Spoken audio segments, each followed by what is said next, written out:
போன வெள்ளிக்கிழமை சொன்னோம், நேத்து தான் கொடியே முடிஞ்சிச்சு, முந்தா நேத்து. இன்னைக்குள்ள 80 கோடியும் போயிடுச்சு வெளியே. உன்னால 1 கோடி ஏத்த முடியுமா? கத்தி கத்தி பார். 20 லட்சம் ரூபாய் செலவு பண்ணதுக்கு அப்புறம் தான் டி ராஜேந்திரனாலேயே 40 கோடி ஏத்த முடிஞ்சு. இப்ப நான் சொல்லி விட்டுட்டேன்னா ஊருக்கு 2 கோடி. இப்ப கொடிக்கு மாத்திரம் என் லாட்ஜில் வந்து 40 பேர் காரைக்குடி இருந்து வந்திருக்காங்க. எல்லா ஊர்ல இருந்து வந்திருக்கான் கொடி வாங்குறதுக்காக, கூலிய மறந்துட்டு.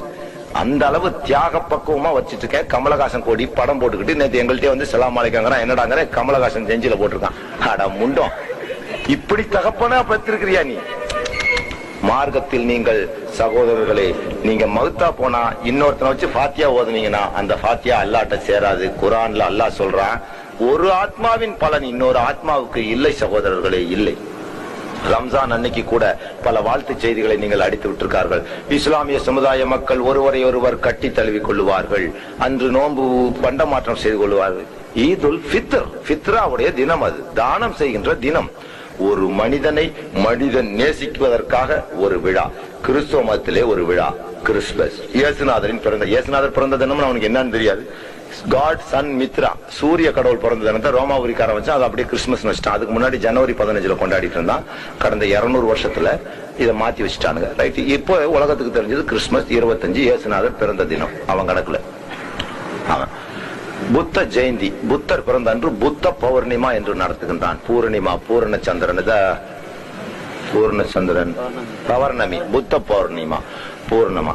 அடுத்து மகாவீர ஜெயந்தி, கிருஷ்ணன் பிறந்த தினம் கிருஷ்ண ஜெயந்தி. இப்படி ஒரு மத தலைவன் பிறந்த தினத்தை கொண்டாடுவார்கள். நாமோ பட்டினி கிடந்தவனுடைய பட்டினியை பகிர்ந்து கொள்ள ஒரு தினத்தை வைத்திருக்கிறோம். பட்டினி என்றால் என்ன என்று பணக்கார திமிரு பிடித்தவனும் உணர வேண்டும், பாமர மகனும் நடுத்தர மகனும் உணர வேண்டும். எங்கோ பசித்திருப்பவன் உணர்ந்தால்தான், பசியின் கொடுமையை ஒருவன் உணர்ந்தால்தான் ஒரு பொருளின் அருமை அவனுக்கு புரியும். அவன் மனதிலே சைக்கலாஜிக்கல் மனமாற்றங்கள் ஏற்படும். அதனால் அல்லாஹ் தனக்காக விழாவை கொண்டாட சொல்லவில்லை, தன்னுடைய தூதர் முகமதுக்காக கொண்டாட சொல்லவில்லை. மாறாக பட்டினியை உணர்ந்து ஃபித்ர் கொடுக்கின்ற, தானம் கொடுக்கின்ற ஒரு நாள் உலகில். எத்தியோப்பியாவிலே இருக்கின்ற ஒருவன் பட்டினி கிடக்கின்றான். இந்தியாவிலே இருக்கின்ற ராஜஸ்தானை ஒட்டி உள்ள பாலைவனத்திலே உள்ளவன் பட்டினி இருக்கின்றான். எத்தனையோ உத்தரப்பிரதேசத்தின் ஓர எல்லை, ராமநாதபுரத்தின் சில ஓர எல்லைகளிலே கிழங்குகளை உண்டு கொண்டு வாழ்கின்ற மக்கள் எல்லாம் இருக்கிறார்கள். அவர்களுடைய பசியையும் ஒரு இஸ்லாமியன் உணர்வதற்காக, எல்லாருடைய பசியும் உணர்ந்தால்தான் உடைமைகளையும் உயிரின் அருமையும் உணர முடியும் என்கின்ற பரந்த நோக்கத்தோடு ஆரம்பிக்கப்பட்ட 1 மாத நோன்பு காலம் முடிந்தவுடன் ஷவ்வால் பிறை 1 அன்று ரம்ஜான் கொண்டாடுகிறோம். மனிதனை மனிதன் நேசிப்பதற்காகவே ரம்ஜானை நாங்கள் கொண்டாடுகிறோம். முதலில் எங்கள் இறைவன் கொடுத்த முதல் திருநாள் மனிதனை நேசிப்பது, டு லவ் மேன்கைண்ட், மனித சமூகத்தின் மீது அன்பு செலுத்துவது. அதன் பின்னால் அடுத்து பக்ரீத். 2 பெருநாள் தான். அல்லாவும் பெருமானாரும் கொண்டாடினார்கள். அல்லாஹ் ஆணையிட பெருமானார் கொண்டாடினார்கள். இன்னொன்று குர்பான் கொடுக்கின்ற, தியாகம் செய்கின்ற, இறைவனுக்காக பொது நோக்கத்திற்காக தியாகம் செய்கின்ற ஒரு நாள் பக்ரீத். மனிதனை நேசித்து இறைவனுக்கு தியாகம் பண்ணு. மனிதனையே உனக்கு நேசிக்க தெரியாத போது இறைவனுக்கு உன்னால் தியாகம் செய்ய தெரியாது. முதல் கட்டம், மனிதனை மனிதன் நேசிப்பதற்கு உலகில் எந்த அமைப்பாவது, எங்கையாவது 400 நாடுகளிலும் ஒட்டு மொத்தமாக ஒரே நேரத்தில் பட்டினி கிடக்கின்றதா? 1 மாத காலம். சொல்லிப்பாங்க, என்ன எவ்வளவு பெரிய வல்லரசு நாடால கூட இதை சாதிச்சு காட்ட முடியாது. என்றோ தோன்றிய அரபு நாட்டின் ஒரு இடையர் குலத்தில் உதித்த பெருமானாருக்காக இங்கு இந்த தென்னூர் பகுதியில் உள்ள ஒரு முஸ்லிம் பட்டினி கிடக்கின்றான் அவருடைய சொல்லுக்காக. உங்களுடையது அப்படி அல்ல. 70 ஆண்டு காலம் கூட தாங்க முடியாத கம்யூனிஸ்ட் கொள்கைகள் இரும்பு திரை என்றீர்கள், துரும்பு துரும்பாகிவிட்டது.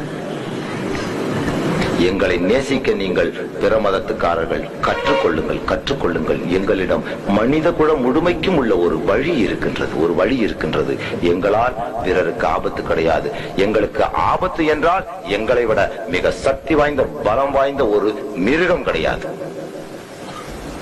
நாங்கள் மனிதர்கள் மிருகங்களாகவும் மாறிவிடக் கூடும். எங்களுக்கு ஆபத்து என்றால் நாங்கள் மனிதர்கள், எங்களுக்கு ஆபத்து என்றால் மிருகம் பலம் எங்களுக்கு வந்துவிடும் என்பதையும் தெரியப்படுத்திக் கொள்கிறேன். எங்களை மிருகமாக்காமல் எங்கள் போக்கிலே போக விடுங்கள். எங்களுடைய நியத்து, தொழுகை எல்லாமே இந்த உலகத்தை பிடிக்க வேண்டும் என்கின்ற நோக்கமே அல்ல சகோதரர்களே. எங்கோ இருக்குகின்ற மலக்குகள், கண்ணுக்கு தெரியாத ஜீவன்கள், எப்பவோ இறந்து போன நபிமார்கள் எங்கள் கண்ணுக்கு தெரியாதவர்கள், என்றோ மடிந்து போன வேதங்கள், திருக்குரான் தவிர அது எங்கள் கண்ணுக்கு தெரியாதவைகள், என்றோ கிடைக்க போகின்ற மறுமை நாள் எங்கள் கண்ணுக்கு தெரியாதவை, எங்கள் கண்ணுக்கே தெரியாத ரப்பு இருப்பதாக நம்பி இந்த அஞ்சின் மீது நம்பிக்கை கொண்டு சென்று கொண்டிருக்கின்ற ஒரு சூஃபியின் கூட்டம் அவன். இந்தியாவின் இன்னொரு வரலாற்றை இந்த இந்திய முஸ்லிம்கள் எழுதுவார்கள். இது நான் எழுதி வைத்துக் கொள்கின்ற மரண வாக்கியத்தில்